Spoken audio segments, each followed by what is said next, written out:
সাথে and definitely fans followers শুভাকাঙ্ক্ষী বা ওয়েল উইশার যাই বলে না কেন সবাই থাকে। যুক্তি অনেক সাথে দেখা হয়েছে।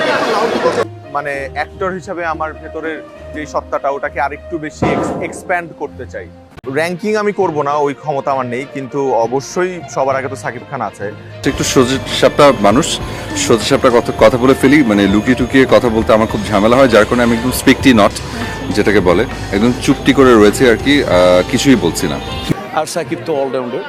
সাকিবের বরবাদ ছবি তো ওই ছবিতে আমরা আছি এবং আরও অনেক ভালো ভালো শিল্পী আছে, আমি এখন না বলে হয়তো আপনারা জেনে গেছেন। 3টা ছবি হচ্ছে ইনশাআল্লাহ। আশা করি 3 ধরনের দর্শক এবার বঞ্চিত হওয়ার কোনো সুযোগই নেই। আশা করি প্রত্যেকটা সিনেপ্লেক্স থেকে আরম্ভ করে সিঙ্গেল স্ক্রিন সব জায়গায় এবং ডিজিটাল মিডিয়াতে এই ছবিগুলো জয়জয়কার থাকে। যে নিজের জায়গা কি আসলেই করতে পেরেছি, যদি কি হয়, যদি কোনো কারণে আগামী 6 মাসে আমি অভিনয় করতে না পারি, মানুষকে আমাকে আসলেই ভুলে যাবে, এরকম কিছু একটা প্রশ্ন থেকে যায়। অ্যান্ড আসলেই যাবে, বিকজ এত ট্যালেন্টেড অভিনয় শিল্পীর এখন কাজ। তারপর আরো ভালো ভালো অ্যাক্টররা এখন কাজ করছে।